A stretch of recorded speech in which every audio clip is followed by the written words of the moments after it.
onani ekhaya lamaphupho. Phuthuma ku-YouTube uzofica seliphenduliwe iphupho lakho.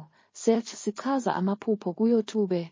Namuhla sizokhuluma ngokuphupha amajuba nezinyoni. Amaphupho ngamajuba. Uma uphupha ubona amajuba kusho ukuthi uzoba nenhlanhla nempumelelo ikakhulukazi uma endiza.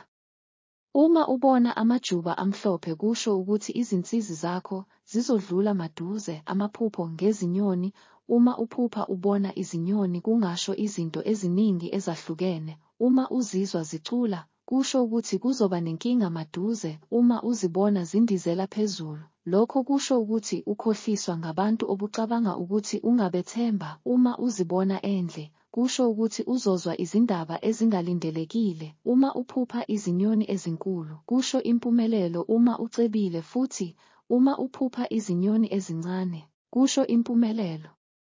Uma umpofu ukuphupha ihobhe kusho ukuvaleka kwezothando, ingxabano kulowo othandana naye noma isiphetho esingesihle kubudlelwano onabo ngeleso sikhathi. Ukuphupha ijuba noma amajuba kuchaza isikhathi esihle kwezothando, injabulo enkulu ehambisana nokuthula noxolo nalowo osuthe uthandana naye, noma lowo osuke uzomthola esikhathini esingeside esizayo. Ukuphupha ukhozi kusho ukulahlekelwa isithandwa sakho ngenxa yezenzo zomunye umuntu, ukuthathelwa noma ukuxatshaniswa naso ekubeni wena usuke ungekho ephutheni.